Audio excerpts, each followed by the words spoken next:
ಬನ್ನಿ ಸ್ನೇಹಿತರೆ, ನಮಸ್ತೆ ಹಿಂದೂಸ್ತಾನ್ ಹಿಂದಿನ ಎಪಿಸೋಡ್ಗೆ ಎಲ್ಲರಿಗೂ ಸ್ವಾಗತ ಸುಸ್ವಾಗತ. ನೋಡಿ, ಇದುವರೆಗೂ ಇಂಡಿಯಾ ಡೆವಲಪಿಂಗ್ ಕಂಟ್ರಿ, ಇಂಡಿಯಾ ರೈತರ ಪ್ರಧಾನವಾದ ದೇಶ, ವ್ಯವಸಾಯ ಪ್ರಧಾನವಾದ ದೇಶ, ನಮ್ಮ ಇನ್ಕಮ್ ಎಲ್ಲ ಬರೋದು ಬರೀ ಅಗ್ರಿಕಲ್ಚರಿಂದ ಅಂತ ಹೇಳ್ತಾ ಇದ್ವಿ. ಇದೆಲ್ಲ ಬೋಗಸ್ಸು. ಏನು ಅಂತಂದರೆ, ನಮ್ಮಲ್ಲಿ ಹಿಂದೂಗಳಿಗೆ ಟೋಪಿ ಹಾಕಬೇಕು ಅಂತಂದರೆ ಫಸ್ಟ್ ಸ್ಟೆಪ್ ಇದೇನೆ. ನಮ್ಮದು ವ್ಯವಸಾಯ ಪ್ರಧಾನ ದೇಶ, ನಮ್ಮ ರೈತರಿರ್ತಕ್ಕಂಥ ದೇಶ, ನಮ್ಮ ದೇಶದ ಆರ್ಥಿಕತೆ ಏನಿದೆ ವ್ಯವಸಾಯದಿಂದ ಆಗಿದೆ ಅಂತ. ಆದರೆ ಇವಾಗ ಹಾಗಲ್ಲ, ಇಂಡಿಯಾ ಡೆವಲಪ್ಡ್ ಕಂಟ್ರಿ. ನೋಡಿ, ಇದನ್ನು ಹೇಳ್ತಾ ಇರೋದು ನಮ್ಮ ದೇಶದಲ್ಲಿ ನಾವು ಹೇಳಿಬಿಟ್ರೆ ಪಾಪ ನರೇಂದ್ರ ಮೋದಿ 2014ರಿಂದ ಪ್ರೈಮ್ ಮಿನಿಸ್ಟರ್ ಆಗಿದ್ದಾರೆ. ಇನ್ನೂ 50 ವರ್ಷ BJP ಪ್ರಧಾನಮಂತ್ರಿ ಆಗಿರ್ತಾರೆ, ಯೋಗಿ ಆದಿತ್ಯನಾಥ್ ಅವರು ಪ್ರಧಾನಮಂತ್ರಿ ಆಗಿರ್ತಾರೆ. ಸೊ ಇದನ್ನು ಹೇಳಿದ್ರೆ ಕಾಂಗ್ರೆಸ್ನವ್ರು ಹೇಳ್ತಾರೆ BJPನವ್ರು ಏನೋ ಬೊಗಳೆ ಬಿಟ್ಕೊತಿದ್ದಾರೆ ಅಂತ. ಆದರೆ ಇಂಡಿಯಾ ದೇಶ ಪ್ರಪಂಚದ 4ನೇ ಆರ್ಥಿಕ ಶಕ್ತಿಯಾಗಿ ಹೊರಹೊಮ್ತಾ ಇದೆ. ಈ ಥರ ಹೇಳಿದ್ರು ಇಂಟರ್ನ್ಯಾಷನಲ್ ಮಾನಿಟರಿ ಫಂಡ್ IMF ಅಂತ ಅಂದ್ಬಿಟ್ಟು, IMFನ ಅಧಿಕಾರಿಗಳು, ಆರ್ಥಿಕ ತಜ್ಞರು, ಇವರು ಭಾರತ ದೇಶ ಭಾಳ ಮುನ್ನಡೀತಾ ಇದೆ. ಭಾರತ ದೇಶ ಕೇವಲ ಅಗ್ರಿಕಲ್ಚರ್ ಮಾತ್ರ ಮುಂದುವರಿತಿಲ್ಲ, ಎಲ್ಲ ವಿಧದಲ್ಲೂ ಮುಂದುವರಿದಿದೆ. ನಾವು ನೋಡಿ ಅಮೇರಿಕಾಕ್ಕಿಂತ ಹಿಂದಕ್ಕಿದ್ದೀವಿ. ಏನು ಅಂತಂದ್ರೆ, ಚಂದ್ರನ ಸ್ವಲ್ಪ ಸೌತ್ ಪೋಲಲ್ಲಿ ಹೋಗಿ ಸ್ಯಾಟಲೈಟ್ನ ಇಳಿಸಿದ್ದೀವಿ. ಅಲ್ಲಿ ಜನ ಇದು ಮಾಡಿದ್ದಾರೆ. ಅಲ್ಲೇನಾಗಿದೆ, ಫಸ್ಟ್ ಲ್ಯಾಂಡ್ ಆಗಿರೋದು. ಸೊ ಇದರಿಂದ ನಾವು ಡೆವಲಪ್ಡ್ ಕಂಟ್ರಿ ಅಂತ ಹೇಳ್ಬೋದು. ಏನು ಅಂತಂದರೆ, ಆರ್ಥಿಕ ಶಕ್ತಿಯಾಗಿ ಹೊರಹೊಮ್ಮುತ್ತಾ ಇದ್ದೀವಿ. ಆರ್ಥಿಕ ಶಕ್ತಿಯಿಂದ ಜಪಾನನ್ನು ಹಿಂದಿಕ್ಕಿ ನಾವು ಬೆಳೆದಿದ್ದೀವಿ. ಅಂದರೆ $4 ಟ್ರಿಲಿಯನ್ ದಾಟಿಬಿಟ್ಟಿದೆಯಂತೆ ನಮ್ಮದು ಬಡ್ಜೆಟ್ಟು. $4 ಟ್ರಿಲಿಯನ್ ದಾಟಿ ಜಪಾನ್ನ ಹಿಂದಿಕ್ಕಿ ನಾವು ಆರ್ಥಿಕ ಶಕ್ತಿಯಾಗಿ ಬೆಳೆದಿದ್ದೀವಿ ಅಂತಂದರೆ, ನಾವು ಕೇವಲ ಇದು ಅಗ್ರಿಕಲ್ಚರಿಂದ ಮಾತ್ರ ಅಲ್ಲ, ವ್ಯವಸಾಯದಿಂದ ಮಾತ್ರ ಅಲ್ಲ.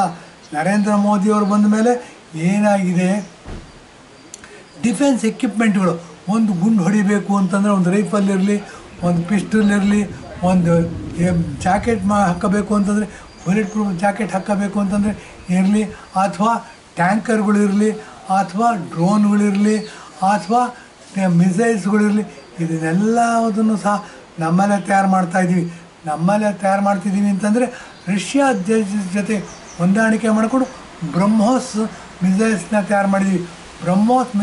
ತಯಾರು ಮಾಡಿದ್ದೀವಿ ಅಂತಂದರೆ, ನೋಡಿ, ಆಪರೇಷನ್ ಸಿಂಧೂರಲ್ಲಿ ಬ್ರಹ್ಮೋಸ್ನ ಉಪಯೋಗಿಸ್ಬಿಟ್ಟು 11 ಏರ್ಬೇಸ್ಗಳನ್ನ, ಪಾಕಿಸ್ತಾನದ ಏರ್ಬೇಸ್ಗಳನ್ನ ಕೇವಲ 20 ನಿಮಿಷಗಳ ಇದರಲ್ಲಿ ಟೆರರಿಸ್ಟ್ ಇವುಗಳನ್ನ ಕ್ಯಾಂಪ್ಗಳನ್ನ ಧ್ವಂಸಗೊಳಿಸಬೇಕು ಅಂತ ಅಂದ್ಬಿಟ್ಟು ಕೇವಲ 20 ನಿಮಿಷ ಯುದ್ಧ ಮಾಡಿದ್ದು. ಎಲ್ಲ 11 ಏರ್ಬೇಸ್ಗಳನ್ನ ನಾವು ನಾಶ ಮಾಡಿದ್ದೀವಿ. ಇದು ಹೆಮ್ಮೆ ವಿಷಯ. ಇಷ್ಟು ಹೆಮ್ಮೆ ವಿಷಯ ಹೇಳ್ಕೋಬೇಕು ಅಂತಂದರೆ, ಇದಕ್ಕೆ ಅಟ್ಯಾಚ್ ಆಗಿರ್ತಕ್ಕಂಥ ಇನ್ನೊಂದು ನೆಗೆಟಿವ್ ಸೈಡ್ ಹೇಳಬೇಕು. ಕಾಂಗ್ರೆಸ್ನವ್ರು ಯಾಕೆ ಮಾಡಲಿಲ್ಲ ಇದನ್ನು ಅಂದರೆ, ಏನು ಅಂತಂದರೆ, ಇಲ್ಲೇ ಡಿಫೆನ್ಸ್ ಎಕ್ವಿಪ್ಮೆಂಟ್ಗಳನ್ನ ಮ್ಯಾನುಫ್ಯಾಕ್ಚರ್ ಮಾಡಿಬಿಟ್ರೆ ಇಲ್ಲಿರೋರಿಗೆ ಕೆಲಸ ಸಿಗುತ್ತೆ. ಇಲ್ಲಿರೋರಿಗೆ ಕೆಲಸ ಸಿಕ್ತು ಅಂತಂದರೆ ಅಧಿಕಾರದಲ್ಲೇ ನಡೆಸಬೇಕು ಅಂದರೆ ಪ್ರಧಾನಮಂತ್ರಿಯಾಗಿದ್ದವರಾಗಲಿ ಅಥವಾ ಅವರ ಅನುಯಾಯಿಗಳು ಇರ್ತಾರಲ್ಲ, ಅವ್ರಿಗೆ ದುಡ್ಡು ಬೇಕು ಅಂತಂದರೆ ದುಡ್ಡು ಸಿಗೋದಿಲ್ಲ. ಏನು ಅಂತ ಹೊರಗಡೆ ದೇಶದಿಂದ ತಗೊಂಡ್ರೆ ಏನಾಗುತ್ತೆ, ನಾವು ಮೀಡಿಯೇಟ್ರನ್ನ ಫಿಕ್ಸ್ ಮಾಡ್ತೀವಿ. ಮೀಡಿಯೇಟ್ರನ್ನ ಫಿಕ್ಸ್ ಮಾಡಿ ಅವ್ರ ಮುಖಾಂತರ ದುಡ್ಡು ತಗೋತೀವಿ. ತಗೊಳ್ಳೋದ್ರಿಂದ ಏನಾಗುತ್ತೆ, ಸಾಕಷ್ಟು ದುಡ್ಡನ್ನ ಸಂಪಾದಿಸ್ಬೋದು. ನಮ್ಮಲ್ಲಿ ಮ್ಯಾನುಫ್ಯಾಕ್ಚರ್ ಮಾಡೋದಕ್ಕಿಂತ ಹೊರಗಡೆ ದೇಶದಿಂದ ನಾವು ಕೊಂಡ್ಕೊಳ್ಳೋದ್ರಲ್ಲಿ ಸಾಕಷ್ಟು ಲಾಭ ಇದೆ ಅದು ಭ್ರಷ್ಟ ರಾಜಕಾರಣಿಗಳಿಗೆ. ಇದನ್ನು ಚೆನ್ನಾಗಿ ಅರ್ಥ ಮಾಡ್ಕೊಂಡಿರ್ತಕ್ಕಂಥ ಕಾಂಗ್ರೆಸ್ ಪಕ್ಷ ನಮ್ಮ ದೇಶದಲ್ಲಿ ಸಾಕಷ್ಟು ಅವಕಾಶಗಳಿದ್ದರೂ ಸಹ ಡಿಫೆನ್ಸ್ ಎಕ್ವಿಪ್ಮೆಂಟ್ಗಳನ್ನ, ಡಿಫೆನ್ಸ್ ಸಾಮಗ್ರಿಗಳನ್ನ ಮ್ಯಾನುಫ್ಯಾಕ್ಚರ್ ಮಾಡ್ತಕ್ಕಂಥ, ಉತ್ಪಾದನೆ ಮಾಡ್ತಕ್ಕಂಥ ಗೋಜಿಗೆ ಹೋಗಲಿಲ್ಲ. ಏನು ಅಂತಂದರೆ, ಚೆನ್ನಾಗಿ ದುಡ್ಡು ಬರಬೇಕು ಅಂತಂದರೆ ಹೊರಗಡೆ ದೇಶದಿಂದ ಪರ್ಚೇಸ್ ಮಾಡಬೇಕು. ಹೊರಗಡೆ ದೇಶದಿಂದ ಪರ್ಚೇಸ್ ಮಾಡಬೇಕು, $100 ಇರೋದನ್ನು $200 ತೊಗೊಳ್ಳೋರು. ಆಗಸ್ಟಾ ವೆಸ್ಟ್ಲ್ಯಾಂಡ್ ಕೇಸ್ ನೋಡಿದ್ವಿ. ಅದೇನು ಅಂತಂದರೆ, ವಿಮಾನಗಳು, ಹೆಲಿಕಾಪ್ಟರ್ಗಳು ಎಷ್ಟೋ ಅಡಿಗಳ ಮೇಲೆ ಹಾರಬೇಕಿತ್ತಂತೆ. ಆದರೆ ಕೂತ್ಕೊಂಡ್ರೆ ತಲೆ ತಾಕೋದು, ಈ ಥರ ಏನೇನೋ ಕಥೆಗಳು ಬಿಟ್ಕೊಂಡು ಏನು ಮಾಡಿದ್ರು, ಒಂದಕ್ಕೆ 2, 1ಕ್ಕೆ 3 ರೇಟ್, $100 ಇದ್ದಿದ್ದು $200 ಕೊಟ್ಟು ತಗೊಂಡ್ರು, ₹300 ಕೊಟ್ಟು ತಗೊಂಡ್ರು, ₹400 ಕೊಟ್ಟು ತಗೊಂಡ್ರು. ದೊಡ್ಡ ಹಗರಣ ಆಗಿ ನರೇಂದ್ರ ಮೋದಿಯವರು 2014ನೇ ಇಸ್ವಿನಲ್ಲಿ ಅಧಿಕಾರಕ್ಕೆ ಬರಬೇಕಾದ್ರೆ ಈ ಥರ ಹಗರಣಗಳನ್ನೆಲ್ಲ ಗುಡ್ಡೆ ಹಾಕಿ ಅದನ್ನು ಜನಗಳ ಮುಂದೆ ಇಟ್ಟು ಕಾಂಗ್ರೆಸ್ನ ಸೋಲಿಸೋದಕ್ಕೆ ಭಾಳ ಮುಖ್ಯವಾದ ಕಾರಣವಾಯಿತು. ಇದೇನಾಗುತ್ತೆ, ಡಿಫೆನ್ಸ್ ಎಕ್ವಿಪ್ಮೆಂಟ್ಗಳನ್ನ ಏನಾಗುತ್ತೆ, ಯಾವುದೇ ದೇಶದ ಬಡ್ಜೆಟ್ ಅಂದರೂ ನಮ್ಮ ದೇಶದ ಬಡ್ಜೆಟ್ಟು ಸೇರಿಸ್ಕೊಂಡು ಹೇಳ್ತಾ ಇರೋದು, ನಮ್ಮ ದೇಶದ ಬಡ್ಜೆಟಲ್ಲಿ ಅತ್ಯಂತ ಜಾಸ್ತಿ ದುಡ್ಡು ಕೊಡ್ತಕ್ಕಂಥ ಇಲಾಖೆ ಏನಾರಿದೆ ಅಂದರೆ ಅದು ರಕ್ಷಣಾ ಇಲಾಖೆ. ನಮ್ಮ ದೇಶ ಭದ್ರವಾಗಿರಬೇಕು ಅಂತಂದರೆ ಗಡಿಗಳಲ್ಲಿ ಸೈನಿಕರನ್ನ ಶಸ್ತ್ರಾಸ್ತ್ರಗಳನ್ನ ಕೊಟ್ಟು ಕಾಯಬೇಕು, ನಮ್ಮ ಗಡಿನ ಭದ್ರತೆ ಮಾಡಬೇಕು. ಹಾಗಿದ್ದರೆ ಮಾತ್ರ ನಾವು ಸುಖವಾಗಿ ನಿದ್ದೆ ಮಾಡೋಕ್ಕೆ ಸಾಧ್ಯ, ಸುಖ ಶಾಂತಿ ನೆಮ್ಮದಿನ ಕಾಣೋಕ್ಕೆ ಸಾಧ್ಯ.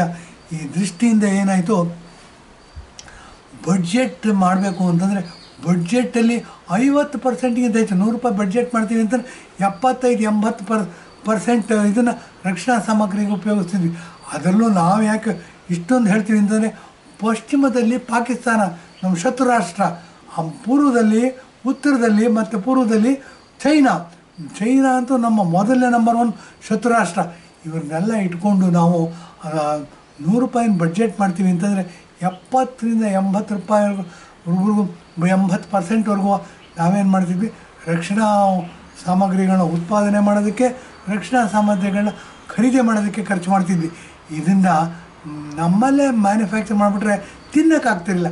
ಹಾಗಾಗಿ ಕಾಂಗ್ರೆಸ್ನವ್ರು ಏನು ಮಾಡಿದ್ರು, ರಕ್ಷಣಾ ಸಾಮಗ್ರಿಗಳನ್ನೆಲ್ಲ ಬೇರೆ ಬೇರೆ ದೇಶದಿಂದ ತರಿಸ್ಕೋತಿದ್ರು. ಅದಕ್ಕೊಬ್ಬ ಮೀಡಿಯೇಟ್ರನ್ನ ಪ್ಲ್ಯಾಂಟ್ ಮಾಡೋರು.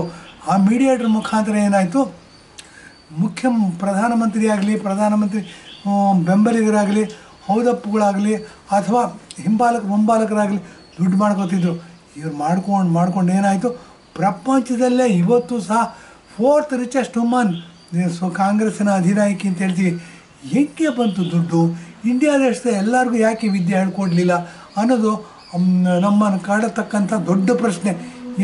ಇಂಡಿಯಾ ದೇಶದಲ್ಲಿ ಏನೂ ಕೆಲಸ ಮಾಡದೆ ಶ್ರೀಮಂತರಾಗ್ಬೋದು ಅನ್ನೋದು ನಾನು ಹೇಳ್ಕೊಡೋದು ಅಂತಂದರೆ ಕಾಂಗ್ರೆಸ್ನವ್ರು ಹೇಳ್ಕೊಡ್ಬೋದಲ್ಲ. ಅವಳ ಅಧಿನಾಯಕಿ ಮಾತ್ರ ಶ್ರೀಮಂತರಾಗಿದ್ದರೆ ಸಾಲದ, ಎಲ್ಲ ದೇಶದಲ್ಲಿರೋರೆಲ್ಲ ಶ್ರೀಮಂತರಾಗಬೇಕು ಅಂದರೆ ಈ ವಿದ್ಯೆ ಹೇಳ್ಕೊಡ್ಬೋದು.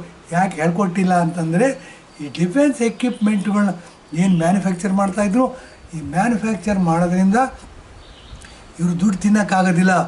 ಹೊರ ದೇಶಗಳಿಂದ ಡಿಫೆನ್ಸ್ ಎಕ್ವಿಪ್ಮೆಂಟ್ಗಳನ್ನ ಕೊಂಡ್ಕೊಂಡ್ರೆ ₹100 ಇರ್ತಕ್ಕಂಥ ಪದಾರ್ಥವನ್ನು ₹200 ಕೊಟ್ಟು ಕೊಂಡ್ಕೊಂಡಿರೋದು. ಆ ಹೆಚ್ಚುವರಿ ₹100ನ ಹಿತ್ಲುಗಡೆ ಭಾಗದಿಂದ ತೊಗೊಂಡು ಇವರು ಮೋಜು ಮಸ್ತಿ ಮಾಡೋದಕ್ಕೆ ಉಪಯೋಗಿಸ್ತಿದ್ರು. ಹೀಗೆ ಮಾಡಿ ಏನಾಯಿತು, ನಮ್ಮ ದೇಶದ ಬಡ್ಜೆಟು $2 ಟ್ರಿಲಿಯನ್ ಇದೆ ಅಂತಂದರೆ $1 ಟ್ರಿಲಿಯನ್ ಯಾವುದೋ ಒಂದು ಕುಟುಂಬಕ್ಕೆ ಹೋಗೋದು. ಯಾವ ಕುಟುಂಬ ಅಂತ ಹೇಳೋದು ಬೇಕಿಲ್ಲ.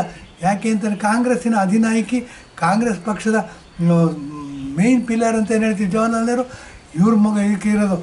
ಏನಾಯಿತು, ಹೀಗೆ ಮಾಡಿ ಏನಾಯಿತು, ಕಾಂಗ್ರೆಸ್ಸನ್ನು ಸೋಲಿಸೋದಕ್ಕೆ ಭಾಳ ತಿಡುಕಾಡಬೇಕಾಗಿದೆ, ಭಾಳ ಕಷ್ಟಪಡಬೇಕಾಗಿದೆ. ನರೇಂದ್ರ ಮೋದಿಯವರು ಹೇಗೋ ಇವನ್ನ ಕಷ್ಟಪಟ್ಟು ಸೋಲಿಸಿ ಅಧಿಕಾರಕ್ಕೆ ಬಂದಿದ್ದಾರೆ. 3ನೇ ಸರಿನೂ ಅಧಿಕಾರದಲ್ಲಿ ಕೂತಿದ್ದಾರೆ, 4ನೇ ಸರಿನೂ ಕೂತ್ಕೋತಾರೆ, 5ನೇ ಸರಿನೂ ಅಧಿಕಾರಕ್ಕೆ ಕೂತ್ಕೋತಾರೆ, 6ನೇ ಸರಿನೂ ಕೂತ್ಕೋತಾರೆ. ಅದಾದ ನಂತರ ಯೋಗಿ ಆದಿತ್ಯನಾಥ್ ಅವರು ಪ್ರಧಾನಮಂತ್ರಿಯಾಗಿ ಅಧಿಕಾರ ವಹಿಸ್ಕೊತಾರೆ. ಇದಕ್ಕೆ ನಾವು ನೀವು ಯಾರ್ಯಾರು ದೇಶಭಕ್ತರು ಇದ್ದೀವಿ, ನಮ್ಮೆಲ್ಲರ ಬೆಂಬಲ ಅವ್ರಿಗೆ ಬೇಕು, ನಮ್ಮೆಲ್ಲರ ಓಟ್ ಬೇಕು ಅಂತ ಹೇಳ್ಬಿಟ್ಟಿದ್ದೀನಿ. ಮುಗಿತಾಗಿ ಧನ್ಯವಾದ, ನಮಸ್ಕಾರ.